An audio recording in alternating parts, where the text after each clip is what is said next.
Oi, galera, tudo bom? Hoje a gente vai ver a nossa 11ª aula de revisão Enem.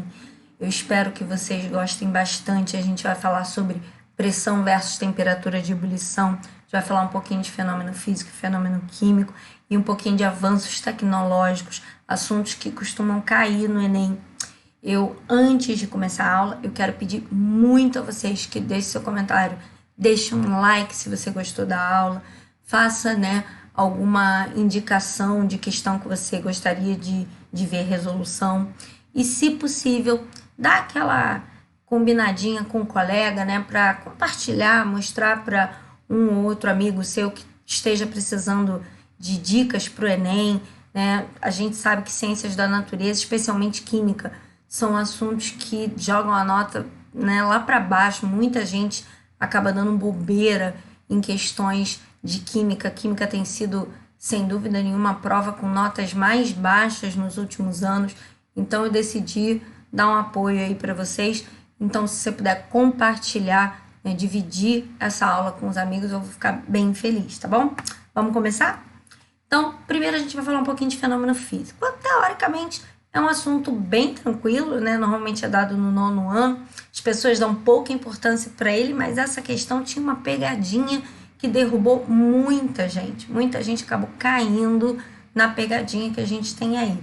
Então, ele vai falar de uma usina que produz açúcar e álcool. Sucroalcooleira quer dizer produz açúcar e álcool. Até porque os processos de produção são razoavelmente semelhantes. Então, a mesma indústria que produz um, produz o outro, tá? E aí, a primeira coisa que ele vai fazer é moer a cana, A gente tem que fazer a cana virar caldo de cana, beleza?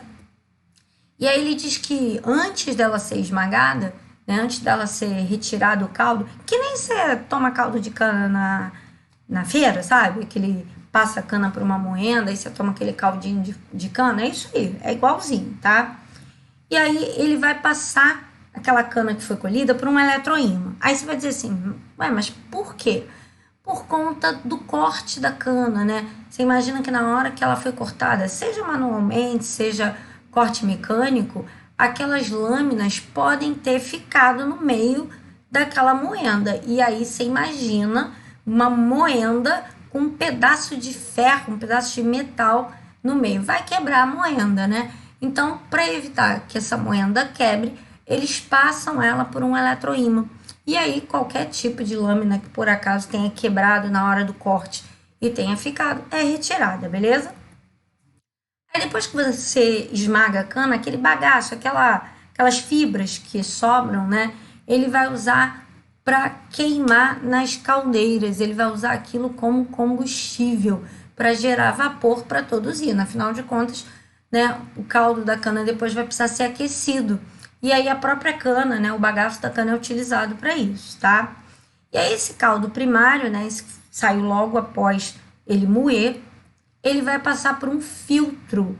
Por quê? Porque o bagaço, isso a gente faz na feira também, ele passa normalmente por uma peneirinha, Porque aí fica aqueles pedacinhos de bagaço, isso não é muito legal, inclusive para o processo, seja de produção de açúcar, seja de produção de álcool, aquelas fibras podem atrapalhar. Então ele vai passar por um filtro, beleza? E depois ele passa, sim, por um tratamento para ser transformado em açúcar e álcool, no caso do álcool, por um processo de fermentação, beleza? Bom, ele vai se transformar em açúcar e álcool. No caso do açúcar, ele pode ser transformado só por secagem, Você ferve, ele vai ser transformado num caldo mais grosso, até que ele vira aquela rapadura. Quem já comeu rapadura nada mais é do que o caldo de cana que foi evaporado o líquido. O etanol não, o etanol precisou passar pelo processo de fermentação, tá? Se eu quiser o açúcar branco, aquele açúcar que é clarinho que a gente está acostumado, ele passa por um processo químico que tira muita vitamina, tira as fibras. Então o açúcar branco não é um açúcar saudável. O açúcar mascavo, por sua vez, ou rapadura ralada, essas sim tem bastante fibra, tem vitaminas, essas você pode usar que é de boa. E elas não sobem tanto o índice glicêmico, isso é legal, A mesma quantidade que você ingerir de açúcar branco, a mesma quantidade de açúcar que você ingerir do tipo mascavo ou rapadura moída, ela vai ter um índice glicêmico diferente. Okay? Então, uma boa opção para não ter diabetes. Bom, aí é que vem o detalhe. Ele falou que os alunos foram observar, né, todo esse processo, e aí ele quer a separação física. Cara, nisso aí você já tem um bizu. Não pode ter processo químico. Então, por exemplo, a gente falou que o etanol precisa de uma fermentação. Fermentação é um processo químico. Bom, mas não tem fermentação aqui. Ok, então fermentação já estaria fora, mas ele nem botou, né? Então, vamos recapitular o que ele fez. Né? Ele fez uma separação magnética, tirou os pedacinhos, né, de metal da cana, moeu para fazer o caldo, depois filtrou. Separação magnética e imantação é exatamente a mesma coisa. Então, não ajudou muita coisa aqui não. Mas a combustão, que ele até fez, ele pegou o bagaço da cana e fez ela sofrer uma combustão. Mas a combustão é um processo químico, não é físico. E ele quer um processo físico. E acreditem, muita gente marcou esse processo da letra B, porque ele fala de separação magnética, combustão e filtração, e as pessoas não perceberam que ele não quer processo químico. Então, muita atenção para isso, beleza? Então, a nossa separação magnética ou imantação, tanto faz. Depois extração, quer dizer, você extraiu o caldo da cana de dentro da cana e depois você filtrou, tá bom? Questão fácil, mas que tinha essa pegadinha. Pressão versus a temperatura de ebulição. A gente sabe que nível do mar, a temperatura da água na ebulição é de 100 graus, mas ela não é 100 graus o tempo todo, não. Se eu mudar a pressão atmosférica, na mesma hora eu vou mudar esse ponto de fusão, esse ponto de ebulição, para mais ou para menos, tá? Então, o que ele vai fazer, né? Ele está numa cidade litorânea, ou seja, nível do mar. Um aluno, né, um garoto, ele vai fazer uma série de procedimentos. Então, ele vai pegar uma caneca metálica, vai botar num fogareiro, aí ele vai esperar a água ferver, ele vai puxar essa água com uma seringa, ele vai puxar com a seringa, essa água está fervendo, ele vai esperar um pouquinho, essa água, depois de esperar um pouquinho, ela para de ferver. Aí ele pega o êmbolo da seringa e puxa para trás. Ele, né, pega essa quantidade de água, ele vai puxar esse êmbolo para trás. O que acontece? Quando ele deixou a água ferver e ele puxou a água com a seringa, ela estava na temperatura de ebulição. Então, ela estava fervendo, mas rapidamente ela entrou em contato com a seringa e esfriou. Parou de ferver, porque a temperatura baixou. Só que aí é que vem um detalhe. Ele puxa de novo. Lembra que ela está com a seringa tampadinha com o dedo. Ele tampou um lado com o dedo. E ele vai puxar um pouco mais o êmbolo para trás. Quando ele puxar esse êmbolo para trás, o que vai acontecer é que ele vai mudar a pressão interna. E ele vai dar mais espaço para o líquido. Dar mais espaço para o líquido significa diminuir a pressão. Quando você diminui a pressão de um ambiente, o líquido também muda o ponto de ebulição dele. E a gente vai ver que ele é diretamente proporcional. Quanto menor a pressão atmosférica, nesse caso aí a atmosfera dentro da seringa, quanto menor a pressão atmosférica, menor o ponto de ebulição. E eu vejo que ele voltou a ferver. Então, pensa bem, ele botou água para ferver, puxou a seringa, né? Puxou o êmbolo da seringa, encheu ela de água fervendo. Ela estava em ebulição, ele tampou a ponta da seringa e aí ela continuava em ebulição. Pouco tempo depois, ela parou de ebulir, porque ela baixou de temperatura, mas foi só ele puxar o êmbolo da seringa para trás que ela voltou a entrar em ebulição. Então, né, o que explica isso? Bom, primeiro, como é que eu sei que um líquido entrou em ebulição? Como é que eu vejo isso? Visualmente pelas bolinhas, eu vou ver aquela borbulhar, né, bastante intenso. A gente vê que aquele movimento todo da água com aquelas bolinhas estourando. Aí, visualmente, eu sei que ela entrou em ebulição. Mas, fisicamente, como é que eu sei que ela entrou em ebulição? Fisicamente, quando a bolha tem uma pressão interna, que ela é igual à pressão atmosférica. Quando ela atinge essa mesma pressão, eu posso dizer que ela está em ebulição. O que significa que se essa pressão aqui for alta, ele vai precisar atingir uma pressão elevada aqui também. Para ele conseguir essa pressão elevada, ele vai depender de uma temperatura alta. Se essa pressão aqui for baixa, a temperatura aqui dentro também vai ser baixa. E aí a pressão interna vai ser baixa, tá? Então tudo vai depender dessa pressão externa, é ela que manda. Então, repetindo, pressão alta aqui, eu vou precisar de uma pressão alta aqui, eu preciso de uma temperatura alta. Se a pressão aqui é baixa, eu aqui vou precisar de uma pressão baixa e eu posso ter uma temperatura mais baixa. Diretamente proporcional, beleza? Aqui a gente tem um outro exemplo disso, né? Aqui eu tenho no alto de uma montanha menor quantidade de moléculas de ar, embaixo da montanha uma maior quantidade de moléculas de ar. Quanto menor a quantidade de moléculas de ar, menos choques essas moléculas de ar vão ter com o recipiente e a pressão atmosférica vai diminuir. Quando eu tenho mais choques, porque eu tenho mais partículas, imagina que essas moléculas estão se chocando com a superfície do recipiente. Lembra que a gente mostrou a setinha na superfície? Então, quanto mais choques na superfície desse recipiente, maior a pressão atmosférica, beleza? Como pressão é força sobre área, se o meu recipiente é sempre do mesmo tamanho, imaginemos um recipiente que não mudou de tamanho, beleza? Se eu botar ele aqui embaixo, tem muita molécula batendo nesse recipiente. Se eu botar lá em cima, tem poucas moléculas batendo no recipiente. Então, a força vai ser diferente. Cada choque é uma força. Então, aqui embaixo, eu vou ter mais moléculas se chocando na superfície, maior força sobre área, maior a pressão. Aqui em cima, menos moléculas se chocando na superfície, menor força sobre área, menor a pressão, beleza? Bom, aqui a gente tem um gráfico mostrando o que acontece, por exemplo, na panela de pressão. A panela de pressão, a gente tem uma tampa, essa tampa ela é vedada, a gente vê aqui uma borracha de vedação. Esse pino é móvel para aliviar o excesso de pressão, para ela não explodir, e uma válvula de segurança, o nome de ajuda, né? Se a pressão interna aumentar muito por qualquer motivo, ela pula e você alivia a pressão imediatamente. Então, isso aqui é para ela não explodir.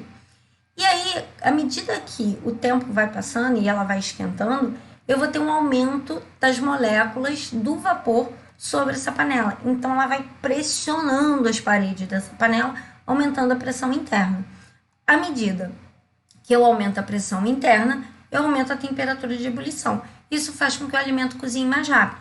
Se ele estivesse numa panela a nível do mar aberta, ela ia ferver com uma temperatura de aproximadamente 100 graus. Aproximadamente por quê? Porque só água pura ferve a 100, tá? Se eu tô botando alimento ali, não é água pura. Mas eu vou botar que ela ferve numa temperatura de aproximadamente 100 graus. E quando eu vou botando um aumento de pressão, ela pode chegar a 120 graus. E aí, 120 graus, óbvio que o alimento vai cozinhar bem mais rápido, né? Por isso que a gente bota feijão na panela de pressão, beleza? Então, pressão interna, o ambiente está controlado, você vê que ele está vedado, e a temperatura de ebulição aumenta. Se eu tenho uma menor pressão interna, tipo panela aberta, eu tenho uma menor temperatura de ebulição, ok? Então, aqui está toda a sequência que a gente falou, ó, para vocês visualizarem. A água ferveu, ele pegou uma seringa, puxou a água, ali ela vai estar fervendo, aí ela puxa o êmbolo para trás e ali então volta a ferver. Não sei se vocês conseguem ver que aqui volta a ter umas bolinhas de água quando ela puxa o êmbolo para trás, ok? Então, a gente já entendeu, né? Quando eu puxei o êmbolo, eu aliviei a pressão, eu diminuí a pressão. Se eu diminuir a pressão, o ponto de ebulição mudou e por isso ela voltou a ferver. Então, eu tenho uma queda de pressão e com isso uma redução do ponto de ebulição, ok? Bom, falando de avanço tecnológico, eu falei que a gente ia falar, né, no início do vídeo, a gente tem aqui uma situação onde eu vou fazer um objeto, deixa eu voltar aqui um pouquinho, eu vou ter um objeto feito a partir de metal. E aí ele mostra aí vários objetos, né, parafuso, panela, joia, foguete. Só que esses objetos de metais, eles foram, ao longo dos anos, podendo ser fabricados porque os metais foram sendo descobertos. Aí ele bota aqui uma tabelinha, né? Então, a gente tem aqui, ó, antes de Cristo, o ouro. Então, o ouro, ó, já é velhão, cobre também. Aí, 4º milênio antes de Cristo, ainda estão ligas de ouro, prata, só prata pura, chumbo. Então, a gente já começa a ter técnicas de fundição, quer dizer, derreter metais e colocar juntos, derretidos, formando ligas metálicas. Aí, no 3º milênio antes de Cristo, uso do bronze, obtenção do estanho. Lembrando que o bronze é É uma mistura de cobre e estanho, beleza? E aí, segundo Milênio, utilização do Fole e um aumento da temperatura, o início do uso do ferro, né? E depois ele vai falar da obtenção do mercúrio e tal, cunhagem de moeda e fabricação de moeda. Cunhar moeda e fazer a moeda, tá? Então, ele fala da razão para o ferro ter sido obtido após o estanho ou cobre. Cara, o cobre e o estanho, a gente já viu ele, né, na aula anterior, né? A gente falou na aula anterior do cobre e do estanho, que eles têm pontos de ebulição relativamente baixos, né? Um cobre em torno de 300 e pouco, o estanho em torno de 200 e pouco, mas o ferro está em torno de 1000 graus. Ou seja, o ferro precisa de muito mais calor. E aí, como, né, o cobre e o estanho têm temperaturas de fusão bem mais baixas, eu precisaria de mais energia para conseguir obter esse ferro. Então, aí é que está o detalhe. Introdução do Fole e aumento de temperatura. Olha aqui o Fole que foi inventado. Você já deve ter visto isso aqui em filme, com certeza. Ele vai apertando assim, né, as duas pontas e com isso a gente vai assoprando, né? Só que a diferença, aí você pode perguntar, Fê, eu não posso assoprar? Não, não pode. Na hora que você assopra, você está expirando. Na sua expiração sai gás carbônico. E o gás carbônico, ele não alimenta o fogo, ele apaga o fogo, pelo contrário, né? Ele expulsa o oxigênio, que é o nosso comburente. Aqui a gente vê o combustível, que são as substâncias que estão queimando, e eu tenho o comburente, que é o oxigênio. Quando eu assopro, eu estou jogando gás carbônico. E na hora que eu jogo o gás carbônico, eu expulso o oxigênio dali e apago o fogo. Nesse caso, soprar com Fole, né, apertar, eu não estou vindo com o ar do pulmão. Eu estou pegando o ar do ambiente e injetando lá dentro. Ou seja, eu estou fazendo com que mais fogo seja produzido num espaço curto de tempo. E com isso, a entrada do oxigênio faz aumento de temperatura acontecer, beleza? Então, qual dessas opções vão justificar o porquê que o ferro demorou tanto? A gente acabou de falar, necessidade de temperaturas mais altas, mas isso estava na tabela, era só você ter prestado atenção na tabela que você ia observar isso bem, ok? Mas uma questãozinha, a última questão de hoje, a gente vai falar de uma mistura de substâncias caseiras, que nem sempre é uma boa opção. E aí entra uma coisinha chamada ler rótulos. Você lê rótulo na sua casa? Pois é, tem um monte de gente que não lê, não. E aí é muito interessante observar que muita dona de casa, né, às vezes, não sempre, mas às vezes a dona de casa, ela nem sempre tem uma instrução muito boa, ou às vezes é aquela profissional que está ajudando a gente, né, em casa, fazendo o trabalho dela, muito honesto, por sinal, mas que muitas das vezes também não tem muita instrução. E às vezes é preguiça também, tá? Às vezes você não lê por preguiça. E não lê os rótulos. E só porque está em casa, né, só porque eu estou usando em casa, não quer dizer que a substância seja segura, não quer dizer que a substância seja tranquila. As substâncias misturadas em casa são substâncias químicas e que elas podem gerar, né, produtos de reações bastante estranhos, né? E essa questão lá é de 2003, ela era uma questão importante porque era uma época que estava acontecendo muitos acidentes, né? As donas de casa queriam deixar, por exemplo, um banheiro tinindo, caprichado, limpíssimo. E aí faz o quê? Vou potencializar os meus produtos de limpeza, vou misturá-los, que aí eu vou ter uma limpeza bem mais potente. Só que você não leu o rótulo e não viu que certos produtos de limpeza não podem ser misturados. E ele fala disso aqui. Então ele misturou água sanitária com uma substância de amoníaco e sabão em pó. Se você lê na água sanitária, vem escrito no rótulo. Normalmente, pelo menos deveria vir, as que eu costumo comprar, costumam vir. Se não veio é porque ela não é de boa qualidade, tá? Água sanitária vem escrito lá para não misturar com amoníaco.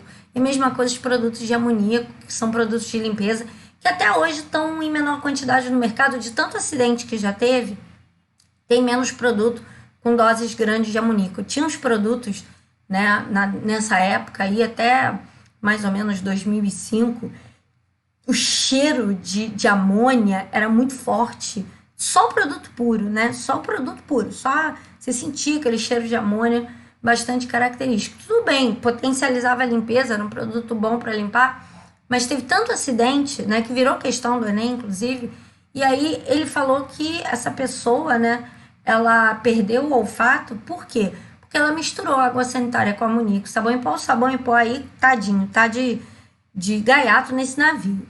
E aí saiu uma fumaça asfixiante. Às vezes, galera, a asfixia era tão grande que as pessoas desmaiavam.